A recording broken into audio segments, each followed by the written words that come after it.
this egusi soup can solve 90% of your life problems, because the way this pot of egusi soup is scenting right now, even my neighbors are already checking if I'm hosting a party. So let me show you how to make this delicious egusi soup step by step. First thing first, palm oil enters the pot like the main character. Allow it to heat up before adding your sliced onion, your grounded crayfish. You stir it, fry it for a few minutes, then add your blended pepper. You hear that sound? That's the sound of happiness. Fry it very well, because nobody wants raw pepper attacking their destiny. Now this is where the magic begins. I'll mix the egusi with a rich meat stock. Mix it until it becomes a thick creamy paste. Not watery, we are cooking egusi soup and not cereal. So let's go back and check. This has been frying for a while now, and as you can see, it's well fried and it's ready. So what I'll do next is to start adding the egusi paste into the fried pepper. One step at a time, just keep adding. So if you know this stage, you know that the aroma alone is enough to make someone to forget their diet plan. Egusi soup is one of my delicious Nigerian dishes I don't joke with. I always prepare this for my family. So I will encourage you to try it out and you enjoy it. So this has been frying for a while now. So we have to start stirring. You do this so you don't allow the egusi to burn at the bottom of the pot. So stir from time to time until the egusi is well fried. So this has been frying for a while now. So when you see the oil floating on top of your melon, that's a sign that it's ready. So it's time to add more crayfish for taste. Stir it very well, then add protein of your choice. For this soup, I'll be using cow foot, shaki, beef, and stockfish. Mix it very well.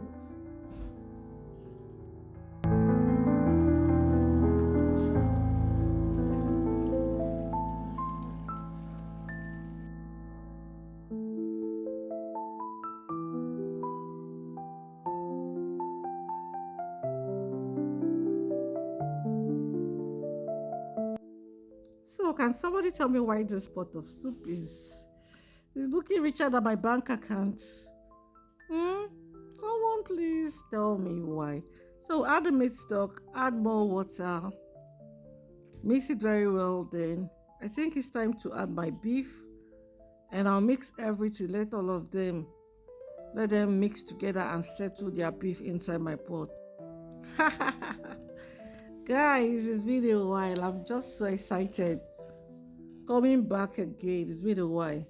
So how has it been with you guys? What have you been up to? Where have you been?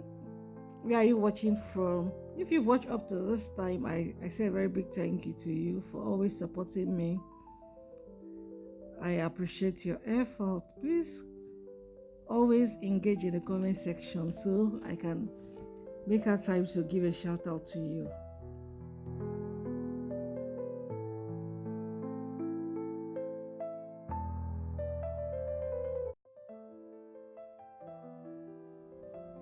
So it's time to add my seasoning cube.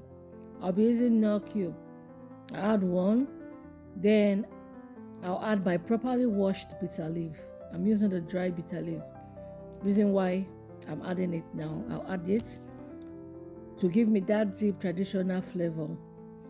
I'll mix it properly and allow it to cook for a few minutes because it's dry, so I need it to cook so the bitterness can get infused inside the egusi soup.